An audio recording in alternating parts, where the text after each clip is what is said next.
Bismillahirrahmanirrahim. Assalamu alaikum. This is Sadia Arshad. I'm astrologer, NLP trainer and a hypnotherapist. कैसे हैं जनाब आप सब? मुझे उम्मीद है बिल्कुल खैरियत से होंगे। अल्लाह ताला आपको हमेशा ऐसे ही अपने हिफ्ज़ अमान में रखे। दुआ हमेशा ऐसे ही करते रहना चाहिए। क्या पता किस वक्त किस घड़ी किसकी दुआ कबूल हो जाए।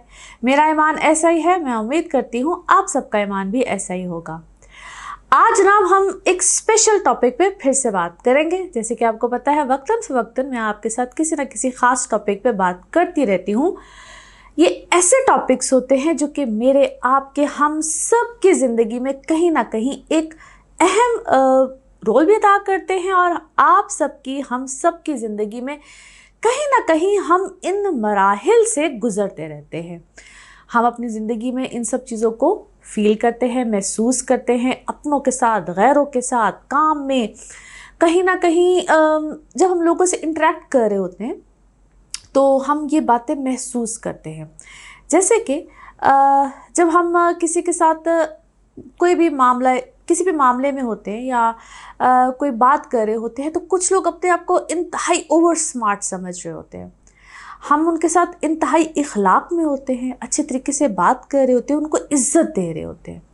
ये जो आजकल हम लोगों को इज़्ज़त दे रहे होते हैं या अपना बहुत वक्त दे रहे होते हैं और कोशिश कर रहे होते हैं कि उनको कहीं ना कहीं कंपनसेट करें।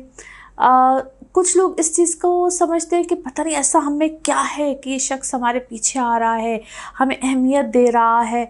बेसिकली किसी को इज़्ज़त देना, उसको तवज्जो देना या उसको वेलकम करना, अच्छे अखलाक से बात करना, ये सब चीज़ें तो हमारा मज़हब भी हमें समझाता है, बताता है। ऐसे बात करनी चाहिए, इस्लाम में पहल करना चाहिए। ये सब चीज़ें हमारे मॉरल वैल्यूज़ है, इखलाकियात है। अच्छे तरीके से बात करना चाहिए, मुस्कुरा के बात करना चाहिए। लेकिन कुछ लोगों के अंदर एक इंतहाई किस्म की एक एरोगेंसी होती है।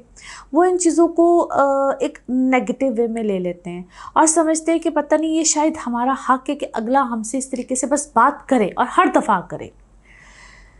यकीन जानिए ये कुछ रवैये हैं जो कि मैंने बहुत महसूस किए और मुझे कुछ लोगों से, चूँकि मैं एज ए NLP कुछ सेशंस कर रही होती हूँ और मैंने महसूस किया कि कुछ लोग इस चीज़ से इंतहाई तंग है। वो अपना वक्त बहुत देते हैं, तवज्जो बहुत देते हैं और इन रिटर्न उनको एक गिला शिकवा होता है कि हमें ये चीज़ आगे से मिलती नहीं है या हमें वैसे तवज्जो नहीं मिलता, वैसा प्यार नहीं मिलता, वैसा इखलाक नहीं मिलता। तो ऐसे में क्या किया जाए? मैं समझती हूँ कि आप लोग सब, ज़ाहिर है मैं चाह रही होती हूँ कि सेशंस लिए जाएं या मैं मदद कर सकूँ, किसी तरीके से आप लोगों को बता सकूँ कि ऐसे में क्या किया जाए, आखिर लोगों के इन रवैयों को कैसे दुरुस्त किया जाए, ऐसे लोगों के साथ कैसे डील किया जाए। तो देखिए, सबसे पहले तो एक चीज़ अपने जहन में और अपनी ज़िंदगी में ये फार्मूला बिल्कुल अप्लाई कर लीजिए। किसी को उतना ही वक्त दो जितना दे सकते हो। ज़रूरत से ज़्यादा वक्त देना, तवज्जो देना, आप अपनी अहमियत खो देते हैं क्योंकि फिर आपको फॉर ग्रांटेड लिया जाता है। जब आप एक हद से ज़्यादा किसी को वक्त देंगे, तवज्जो देंगे, मैं ये नहीं कहती कि हर केस में ये बात अप्लाई होती है, लेकिन आप एक लम्हे के लिए ज़रा ठहरिए, रुकिए, मेरी बात पे ज़रा गौर कीजिए। दोबारा से रिपीट करती हूँ, एक हद से ज़्यादा किसी भी रिश्ते को अहमियत देंगे, वक्त देंगे, तवज्जो देंगे तो फिर क्या करेगा अगला? आपको फॉर ग्रांटेड लेगा। आप जब तमीज़ का दायरा ना छोड़िए, तमीज़ से ही बात कीजिए, लहजा अपना अच्छा रखिए, हर बात अच्छे तरीके से कीजिए, लेकिन हर बात की एक लिमिट होती है। आप जब अगले को हर वक्त की एक्सेस देंगे ना, कि कोई कॉल आती है तो एक फ़ोन कॉल पे बात उठा लेंगे, सुनेंगे, तवज्जो देंगे, तो अगला तो आपको ऐसे लगेगा कि यार मुझे इस पे इजी एक्सेस है। लेकिन जिस वक्त आप उनको कॉल करें या आप उनसे मिलना चाहें या आप उनसे रब्ता करना चाहें और हर दफ़ा में आपको मिले कि sorry I am not available, अभी मैं बात नहीं कर सकता, अभी मैं बात नहीं कर सकती, अभी मैं यूँ हूँ, अभी मैं यूँ हूँ, तो इसका मतलब है अगला अब आपको फॉर ग्रांटेड ले रहा है। सो उसी वक्त में एक लाइन या एक बैरियर ड्रॉ कर लेना चाहिए कि भाई मुझे भी उतनी ही रिस्पेक्ट चाहिए।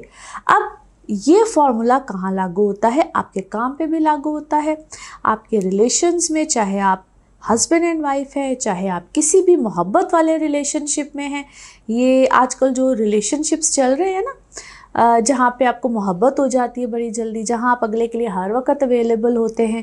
ख़ास तौर पे मैंने ये प्रॉब्लम्स बहुत ज़्यादा फीमेल्स में देखी है, जो पहले तो बहुत ज़्यादा लवी डवी रिलेशनशिप में होते हैं और उसके बाद एक ख़ास वक्त के बाद फिर आप किसी के पीछे भाग रहे होते हैं और अगला आपको अपने पीछे खूब भगा रहा होता है। ये नहीं कि मैं कहूँ कि ये सिर्फ फीमेल्स में ये प्रॉब्लम ज़्यादा है। कई दफ़ा मुझे ऐसा भी हुआ है कि ये रवैया लड़कियों में भी देखने में आता है, ख़वातीन में भी देखने में आता है कि फिर मर्द हजरात से पीछा कर रहे होते हैं, लड़कियां आगे भाग रही होती है। तो देखिए, सबसे पहले तो रिस्पेक्ट, उसके बाद लॉयल्टी। किसी भी रिश्ते में, कोई भी रिश्ता हो, अगर आप लॉयल नहीं हैं, यहाँ तक कि आप अपने किसी कारोबारी मामले में कोई आप काम करना चाह रहे हैं, कोई भी आपका कोई भी प्रोफेशन हो सकता है, या आप किसी की मदद कर रहे हैं, तो फिर सही दिल के साथ कीजिए। बीच में ये जो 2 नंबरी आ जाती है, या कहीं लालच का एलिमेंट आ जाता है, या कोई भी एलिमेंट आ जाता है, तो उसके बाद एक और चीज़ को याद रखिएगा कि अगर आप कहीं पे भी धोखा कर रहे हैं, कहीं पे भी आप फ्रॉड कर रहे हैं, आज तो आप कर लेंगे, उसके बाद ये फ्रॉड, ये धोखा घूम घुमा के आपके पास कैसे वापस आने वाला है, यू नेवर नो। आता ज़रूर है, किसी ना किसी सूरत में ये आपके पास घूम घुमा के ज़रूर आएगा।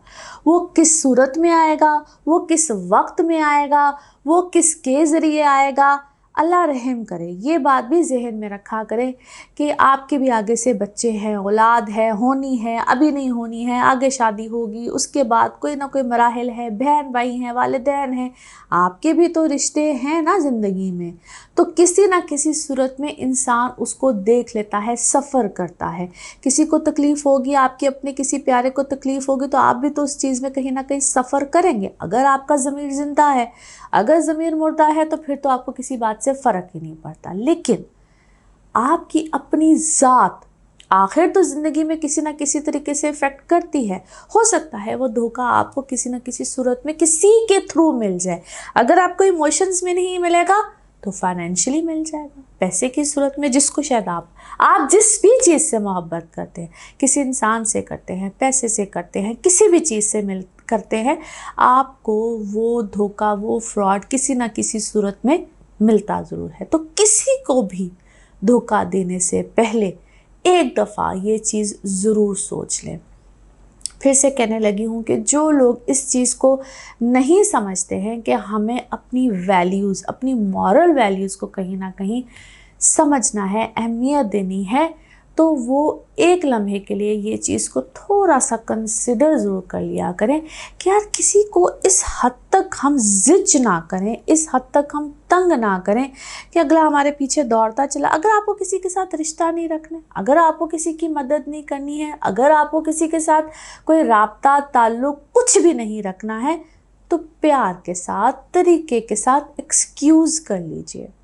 ये नहीं करना है कि एक ही वक्त में आप इधर भी लगे हुए हैं, उधर भी लगे हुए हैं। किसी को आपने ट्रक की बत्ती के पीछे लगाया हुआ है कि भाई तू भी आई जा, तू भी आई जा, एंड टाइम पे मैं देखूंगा, क्योंकि मैं बादशाह सलामत या मलकालिया हूँ, मुझे एंड में डिसाइड करना है कि मैंने किस तरफ जाना है।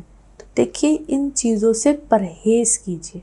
सिर्फ़ और सिर्फ अगर हम थोड़ी देर के लिए ये बात सोच लें कि अल्लाह रहम करे कि हमारी ज़िंदगी में ये हमारे साथ हो सकता है, या हमारे घर में किसी के साथ ये मामला हो सकता है, थोड़ा सा खुदा खौफी करके, अल्लाह को हाजिर नाजिर जान के कि कहीं ना कहीं हम, अल्लाह ना करें, इन चीज़ों से इफ़ेक्ट हो जाएं, तो इस चीज़ को थोड़ा सा मद्देनज़र रखें और इन चीज़ों के ऊपर थोड़ा सा गौर करते हुए अपने अंदर ये इखलाकी जुर्रत पैदा करें कि कहीं ना कहीं रुक जाएं, स्टॉप, अपने ऊपर कहीं ना कहीं स्टॉप का बैरियर लगा लीजिए। और अगर आपको लगता है कि आप किसी से कह नहीं सकते, टेक्स्ट मैसेज, और कहीं ना कहीं उसको रोक दीजिए, वहीं पे रोक दीजिए, बजाय इसके कि आप किसी भी मामले को इतना प्रोलॉन्ग करके फिर आप उसको जिज करें या किसी के जज्बात के साथ खेलें। तो जज्बात के साथ खेलना गुनाह है। किसी के जज्बात, उम्मीदें, किसी को इस हाइप पे लेकर जाना और फिर उसको ज़िच करना, ये एक जुर्म है, एक सिन है, गुनाह है। इस हद तक किसी के जज्बात के साथ मत खेलिए। ये मेरी एक दरख्वास्त है, एक रिक्वेस्ट है। और किसी हद तक अगर आप, जो लोग भी इस मामले में हर्ट होते हैं वो तो इस बात को समझेंगे ही, लेकिन जो लोग हर्ट कर रहे होते हैं और अगर आज वो माजी में कहीं हर्ट कर चुके हैं, आज अगर वो हर्ट हुए हैं, तो मेरे ख़्याल में वो भी इस बात को समझेंगे। और अगर कहीं ना कहीं आज वो हर्ट हैं तो हो सके तो माफ़ी मांग लीजिए। हो सके तो जहाँ जहाँ पे वो कुछ ऐसा गलत अपनी ज़िंदगी में कर चुके हैं, कोई भी मामला हो चुका है, वो किसी के साथ भी हो चुका होता है।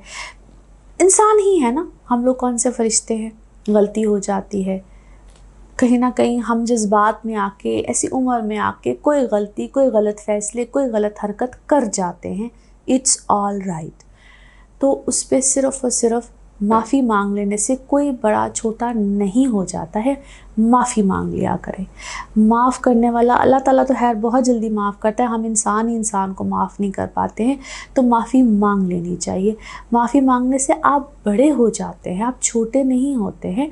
माफ़ी मांग लिया करें। माफ़ करने वाला बहुत बड़ा है। पहले तो अल्लाह से माफ़ी मांगिए, उसके बाद अगर हो सके तो इंसान से, और एक दूसरे को माफ़ कर भी दिया करें। ये भी मेरी एक दरख्वास्त है, क्योंकि हम लोग अपने अंदर बड़े ग्रजेस रखते हैं। हम लोग कहते हैं नहीं, कुछ भी हो जाए मुझे माफ़ नहीं करना है। और जो लोग इस इमोशनल साइकिल में फंस जाते हैं, जो लोग इस इमोशनल साइकिल से बाहर नहीं निकल पाते हैं, उन लोगों से भी मेरी एक दरख्वास्त है। क्योंकि जब हम अपने माजी से रिलेटेड, क्योंकि माजी में बहुत कुछ हो चुका होता है, उसके बाद फिर हम एक इमोशनल साइकिल में फंस जाते हैं और हम अपने उस प्यारे को या उस रिलेशन को या जो भी हमारी ज़िंदगी में कोई मामला, समटाइम फाइनेंशियल लॉस ही होता है, तो हम उस शख्स को माफ़ नहीं कर पा रहे होते। तो फिर उस सूरत में क्या करना चाहिए? प्लीज़ टेक हेल्प लीजिए। और बीइंग अ NLP ट्रेनर, आप सेशंस लीजिए प्लीज़। उस चीज़ से, उस फोबिया से, उस चीज़ से, उस रिलेशन से हम कैसे बाहर निकल पाएँ। जो लोग ऑलरेडी सेशंस लेते हैं, they know that very well कि अल्हम्दुलिल्लाह वो उस ट्रॉमा से, उस फोबिया से, या वो जो भी लाइफ का मामला होता है, बेसिकली वो मामला उस वक़्त प्रॉब्लम नहीं होता है।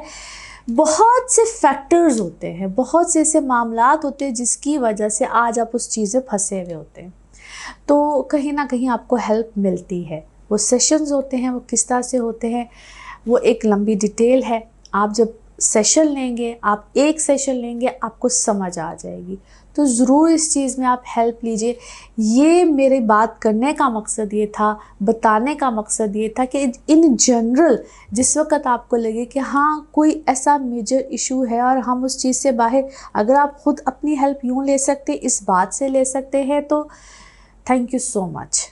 आप लोग जो सब सुन रहे हैं, मैं पहले ही आपका शुक्रिया अदा कर देती हूँ। और अगर मज़ीद आपको किसी चीज़ की हेल्प की ज़रूरत है, मज़ीद आप उसमें मज़ीद हेल्प लेना चाहते हैं, तो ज़रूर लीजिए। और इसी तरह के किसी और टॉपिक पे, किसी और जो भी आपको लगता है कि प्रॉब्लम्स हैं, प्लीज़ आप मुझे कमेंट्स में लिखिए। उन टॉपिक से भी मैं ज़रूर बात करूँगी। अपना खूब ख्याल रखिए। ऐसे ही चैनल को सब्सक्राइब करते रहें और मुझे ज़रूर कमेंट्स में बताइए कि और किस टॉपिक पे हम बात कर सकते हैं, ताकि जो प्रॉब्लम्स आप लोग सब अपनी ज़िंदगी में महसूस करते हैं या हमें उन टॉपिक से बात करनी चाहिए, तो ज़रूर करेंगे। Thank you so much. अल्लाह हाफ़िज़।